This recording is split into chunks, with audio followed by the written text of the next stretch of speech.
નમસ્કાર, આપ જોઈ રહ્યા છો સ્પાર્ક ટુડે ન્યૂઝ। ભરૂચ જિલ્લાના ઝઘડિયા તાલુકાના રાજપારડી નજીક કદવાલી ગામના બસ સ્ટેન્ડ પાસેની એક ચા નાસ્તાની દુકાનની પાછળના ભાગે વેચાણ માટે સંતાડી રાખેલ ભારતીય બનાવટના વિદેશી દારૂનો જથ્થો પોલીસે ઝડપી લીધો હતો।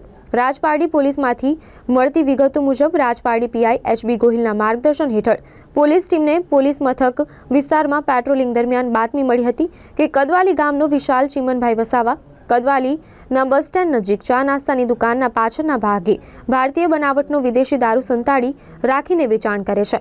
પોલીસે બાતમી મુજબના સ્થળે રેડ કરીને તપાસ કરતા દુકાનની પાછળના ભાગે ઝાડીઓમાંથી ભારતીય બનાવટના વિદેશી દારૂનો રૂપિયા 49,048ની કિંમતનો જથ્થો મળી આવ્યો હતો। પોલીસે દારૂનો આ જથ્થો તેમજ એક મોબાઈલ મળીને કુલ કિંમત રૂપિયા 54,048નો મુદ્દામાલ કબજે લીધો હતો અને સ્થળ ઉપર હાજર મળેલ ઈસમ અજય રમણભાઈ વસાવા ને ઝડપી લીધો હતો।